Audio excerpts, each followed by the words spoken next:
Hello and welcome to Leadership Live Australia. I'm Byron Connolly, the Editor-in-Chief at CIO Australia, and today I'm joined by Chris Locke, who is the Chief Information Officer at large Australian travel agency group Flight Centre. Chris, welcome. Thanks, Byron. And thank you for being here with me today, Chris. It's great to have you. Now, Pleasure. Chris, understandably, Flight Centre has had a tough couple of years. The devastating impact of the COVID pandemic in early 2020 resulted in 160 of your staff losing their jobs as your Australian business shifted from a $103 million monthly cost base down to $30 million. Now, we spoke in January about how this was clearly a difficult time for the organisation and its people. How is the recovery going 6 months later as people start spending money on travel again? I think you've nailed it. I think people are spending money on travel again, which is super exciting from our perspective. From an organisational perspective, we're certainly seeing the figures start to return. So we're now, for the last couple of months, back into a break-even sort of business scenario after being month-on-month losses for over 24 months, which was massively challenging. I think as an organisation, we lost close to 1.2 billion over the course of COVID, which was super challenging. For sure. But absolutely, sales are returning. What we're seeing in some markets around the world already, from a corporate perspective, some of those sales are actually in excess of 100% of what they were pre-COVID, which is fantastic, and that's helping massively.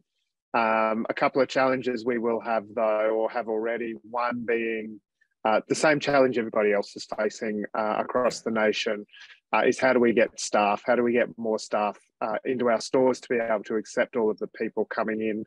Yeah. We have corporate consultants working late nights. We have queues outside some of our leisure stores, etc. So that's probably our biggest challenge. And as everybody sees the same, as we start to grow back a little bit in tech as well, we're having that, the same challenge on getting good resources. Yeah, I can understand that. I can understand that. Challenging times for you. Now, Absolutely. when COVID was in full swing, you deployed virtual desktops and associated technologies to enable up to 5,000 people to work from home. You reviewed your tech contracts to halve your tech budget to 42 million. Your tech team was supporting half the number of users and the same systems and apps that were being run prior to the COVID outbreak. Is this still the situation, or are you getting more support now? Absolutely starting to get more support from the business. So we put a budget forward from an enterprise tech or group IT services perspective this year that was actually up 15% on last year. So that was about a $12 million increase on our budget last year. About 3.8 million of that will go directly into resourcing. So bringing back some people to our team, which I think is great. What we started to see in March, which sort of triggered this, is very much across the org as the, as we were referring to business coming back and sales coming back, the need in the business for service and speed being delivered by our group IT services became more important overnight than cost. So very quickly, the conversation pivoted away from cost to when can we get the next thing delivered. So that was a sort of a really interesting and really fast pivot for us. Yeah, good stuff. Now, in the past, and we have spoken about this before, Flight Centre's 7 individual technology business units were replaced across each region in markets around the world, including Australia. Now, you told me that you promised your board a 15% saving on tech if these units were consolidated, and in exchange, you would receive a promotion to global CIO, which was going to come into effect last month in July. Was this achieved, and did you get that promotion? Absolutely did. Absolutely did. Did we deliver? No. Probably one of the most interesting things about the role of CIO that I've learned over the last few years is absolutely the chief piece of the role is in marketing and comms. So did we get the 15%? No.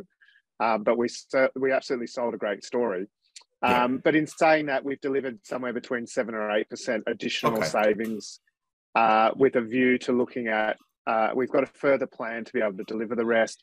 It's going to take a little bit longer. It's largely around standardization of services across the globe. When you look at things like firewalls, single sign-on tech, all of those sorts of things, as we deliver standardization, we'll be able to reduce our overall contracting costs. We'll be able to reduce our cost to administer those solutions. And then the other part to that is that we'll also be able to solve problems once as a group. not 16 times as we've been doing over the last sort of 20 years. So that's exciting. Okay, well, you got halfway there, I guess, 7 to 8% of the 15. We'll deliver the rest. Don't you worry. We'll get there. Well, considering the market at the moment, I think you've done pretty well so far. Yeah. Now, your brief now is to bring the regional technology businesses together in a program that will take, as you say, 18 months to 2 years. Yes. Now, what do you have planned from a tech perspective as the organisation continues to recover?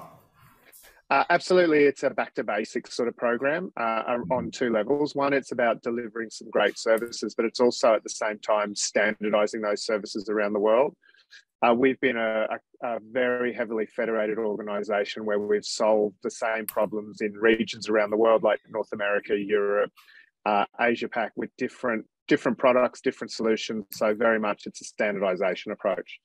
At the same time, increasing our level of service. So as a great example, our service operations team, which look after our service desk, in conjunction with one of our partners, we're now delivering a 24/7 service desk around the world. Oh, wow. That project's been rolled out in Australia, New Zealand, North America now. We're just about to do UK and South Africa. So it'll be those sorts of projects. It'll be standardising our network equipment. It'll be standardising on a single contact center platform around the globe. So it's very much a solve the problems once, standardise the product, and then deliver a great service off the back of it. Yeah. Will that make it easier, I guess, for you to run those contact center operations and not have to find a whole bunch of staff in those different subsidiaries in those different regions? I guess by doing this, you make it easier for yourself, right? By standardizing around the world. 100%. And the other part to that, what we've done is started to line our teams up by service rather than region. So traditionally, we would have had a full IT team in North America. Our IT team in North America now is very much a centre of excellence around cloud and infrastructure, and also productivity and collaboration, as an example. Yeah, very good. Now, during the pandemic, you gave a whopping $1 billion back to customers who couldn't travel, which is understandable, of course. And at that time, nobody at the organisation was making any money, which is also understandable. But what you did do is move to Office 365, and you shifted 4,000 desktops from AWS to Azure. You executed these projects with fewer people and a lower budget than you thought possible.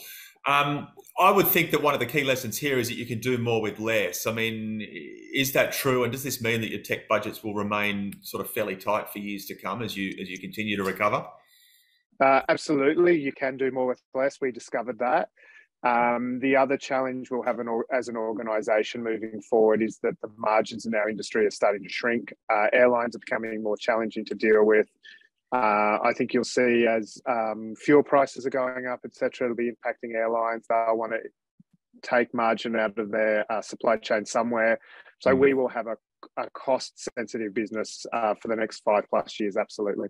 Yeah. We will be able to increase budgets nominally to deliver service, but it'll always be a cost-conscious, cost-focused delivery of service.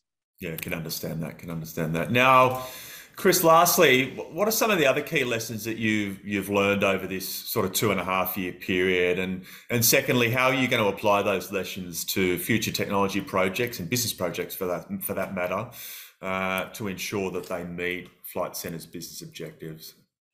Absolutely. The first one, I remember sitting in management meetings, and I reckon it would have been circa November 19, and we were talking about having a rising cost problem in the organisation. We're talking about, could we deliver a 5% saving on our current budget? And I'm sitting there going, might be able to find 2 or 3, but 5 seems like an absolute stretch. Now, given within about 5 months we delivered a cost reduction of over 50% on that budget, I guess the first lesson is that just because you don't think it can be done doesn't mean it can't be done.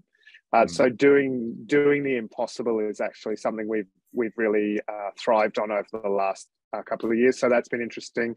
The second one that I've probably learnt and continue to evolve with is having the right people around you. So on 2 levels. One, I think, is being self-aware enough to know that we're not all perfect at everything, and there's certain areas that I have the right people around me to support my inadequacies in a couple of areas. And the second part is just having that team around you that pulls together as a team. Teamwork, I think, is one of the most important attributes, and that's something we're looking to drive more and more. A little bit challenged as we globalise, though, as we start to create teams stretched around the world, but an absolute focus for us in getting right. Is it hard to get people at the moment? I think it's hard to get good people and the right people. I think we're starting to see people in market, but it's always the specific skills. And one of the things we're driving more and more is, rather than using generalist partners or generalist contracting skills in market, how do you get someone with that particular flavour or brand name attached to them that's done that project 8 times, and you're not going through an education process at the same time? Yeah. Well, COVID has really been a catalyst for innovation at the organisation, hasn't it? Absolutely. Yeah. I mean, there's a silver lining, I would say, at the end of it, or a few silver linings for that matter. But there's been so much devastation, and it's been horrible that people have lost their jobs, and the travel industry has really suffered so badly. But as I said, it really has been a catalyst for you to innovate across the business, that's for sure. Absolutely. And I think if you look at the organisation as a whole, we'll come out far fitter an organisation than we went into COVID, number one. Number two, COVID allowed us to execute strategies far more brutally than we would have if it hadn't come along.